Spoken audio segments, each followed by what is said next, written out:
If you're a regular viewer to this particular channel, you'll know that in amongst all the videos that I make about my love of music, that I'll occasionally do a video on while I'm cycling or hiking or just walking around, and maybe I'll talk a little bit about current affairs. And so this is one of those kind of videos. The only musical connection today is that I'm about 100 miles south of where I live, about 20 miles north of Wembley Stadium, where my youngest daughter and a couple of her friends are right now watching Taylor Swift. And I'm killing a few hours before I pick them up and take them home. No doubt getting home in the early hours. But I thought what I'd do, I've been thinking about this for a while because there's a big election going on in the UK, and of course there's another one in the United States later in the year, and a French one fairly soon. But I want to talk a little bit about the UK election, and what I'm not going to do is I'm not going to come down and say this is who I'm going to vote for. I'm probably going to say the opposite. And I'm not recommending anybody takes any advice I've got. This is just one of my videos where it's a bit of a placeholder. It's kind of just a few reflections on where we are right now. So if you've come here expecting me to talk about the whys and wherefores of Taylor Swift, then this is not the video for you. So a little while ago, I was talking to a really good friend of mine, and we talk about politics a lot.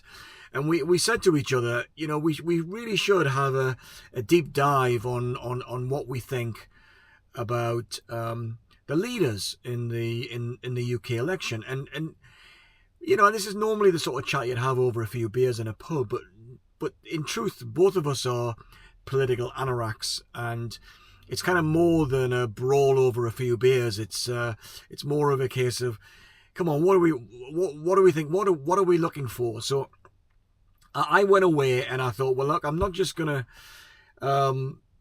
just spout off. I'm gonna actually write some stuff down and try and construct an argument, if you like, as to what the election means, you know, from my perspective, and what I think maybe about the leaders. Now, I wrote this piece several weeks ago now, and since then a few things have changed, which I'll touch upon.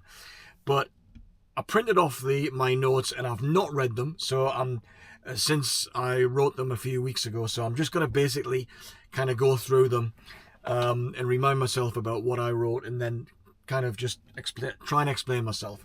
So bear with me. If you're interested in politics, great. If you're not, then I'll see you later. Okay, so here it goes.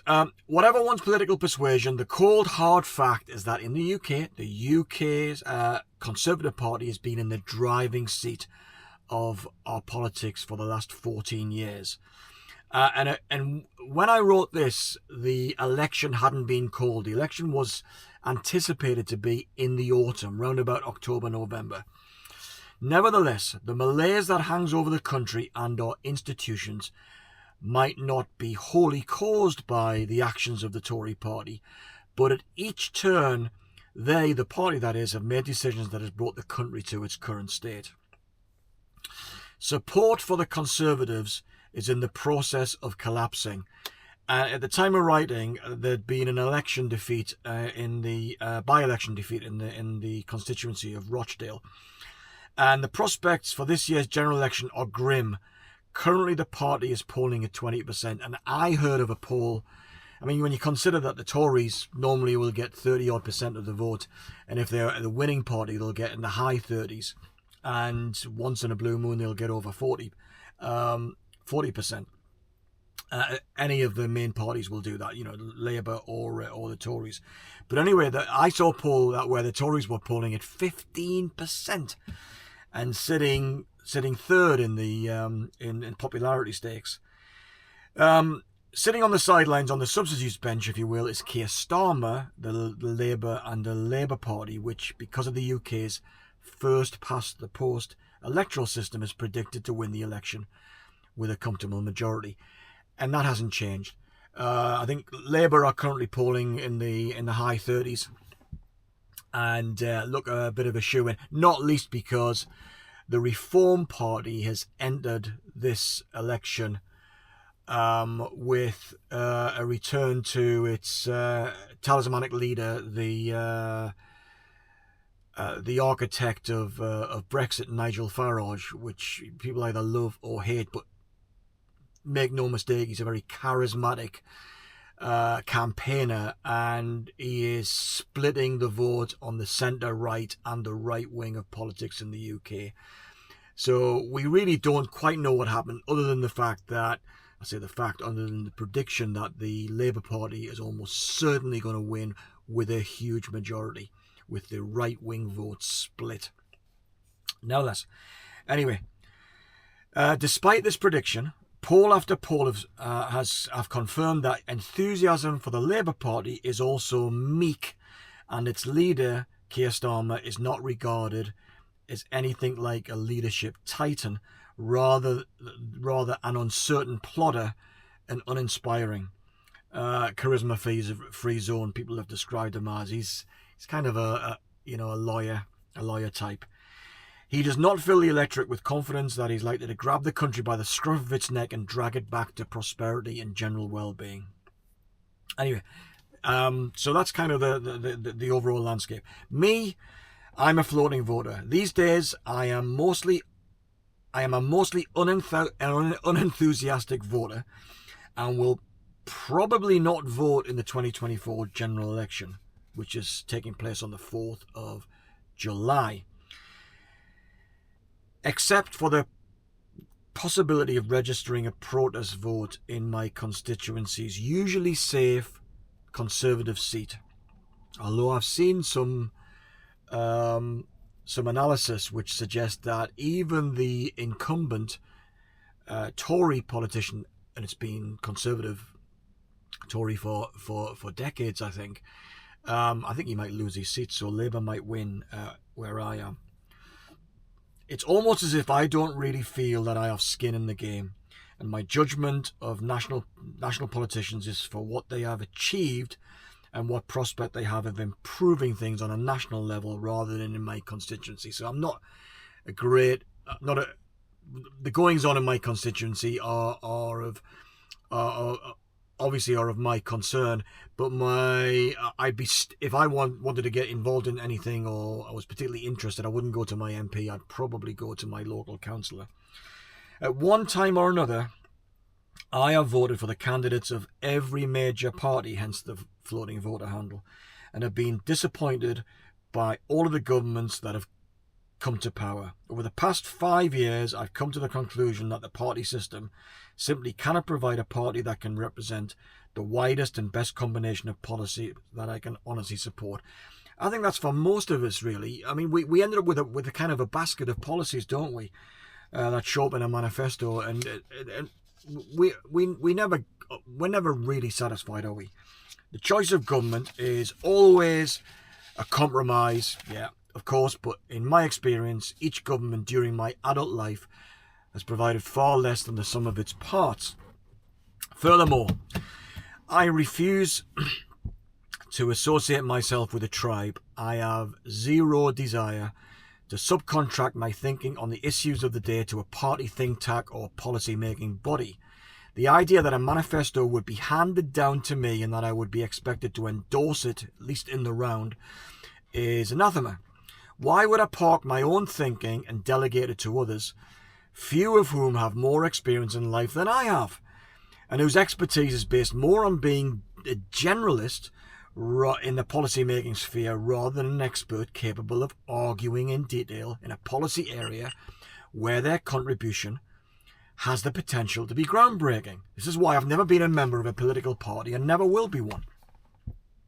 I acknowledge, though, that many people vote along party lines either through tradition or because belonging to one side or the other has become part of their identity, something that they're proud to present to their world of family, friends and colleagues in a wider society. That sense of belonging is not to be dismissed. As humans, it's important for us to be something more than atomized separate beings, and we take meaning from being part of something larger than ourselves. So I kind of acknowledge that. But for some, that need is fulfilled by religion or some version of spirituality. For others, membership, official or otherwise, of a political movement helps in defining who they are, how they contribute to the whole. For myself, as I've described earlier, my preference is to resist that temptation to assert a membership of one tribe or another. I want my politicians to canvass and make the case for my support continually, not only at election time.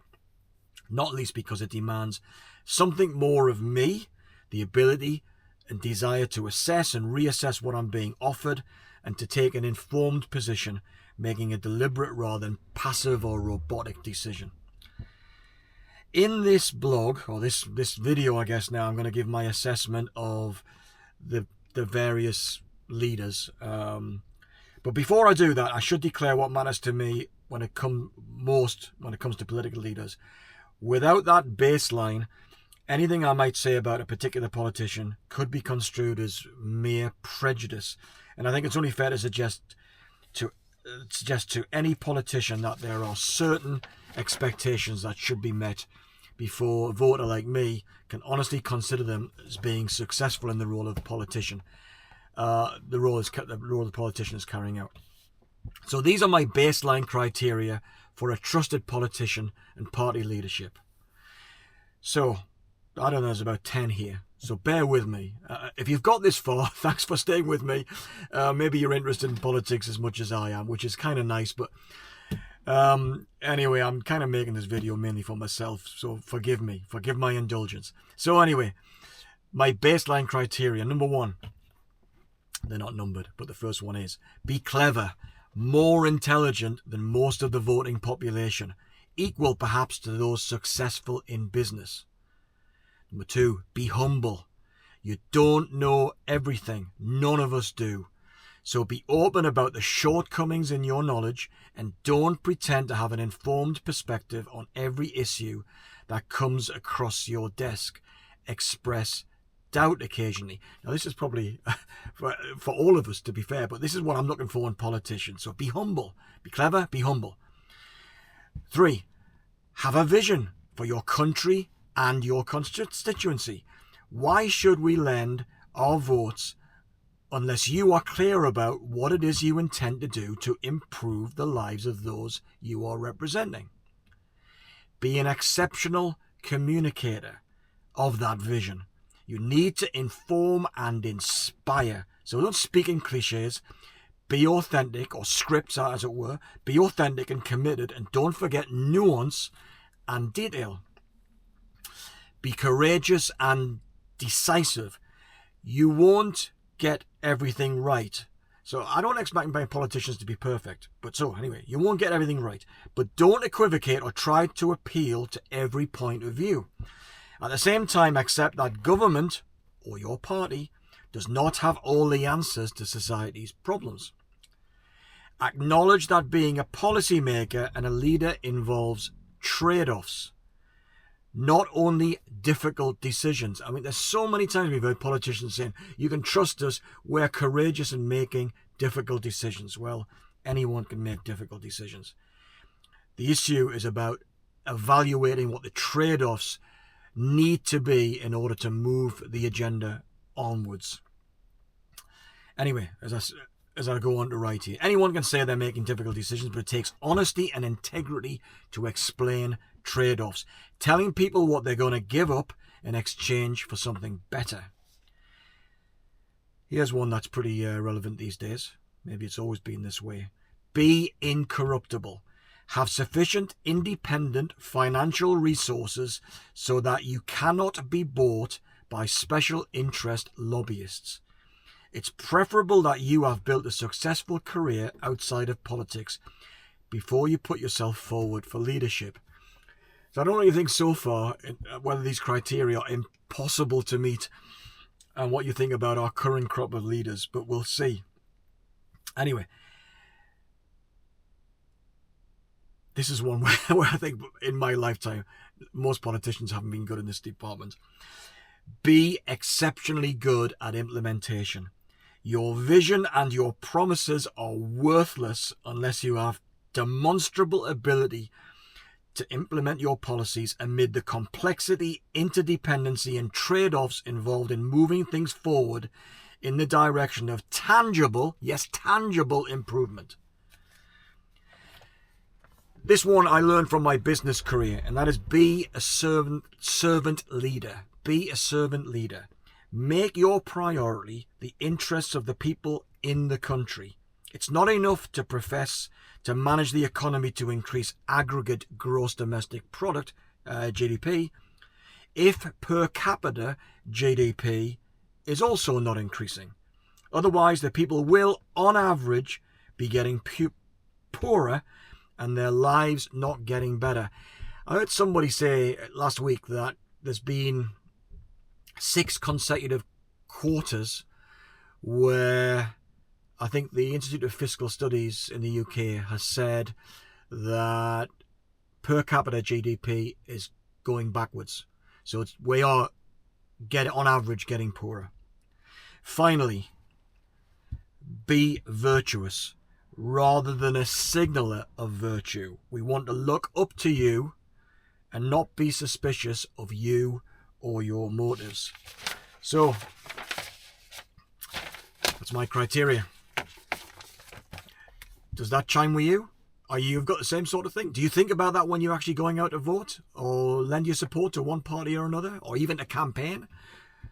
Because I think that as a number of baseline criteria would, if people did really well there, that would suggest they're amongst the best of us, really. And that's what you want from senior politicians. You want these people to be successful, to represent us with wholehearted support.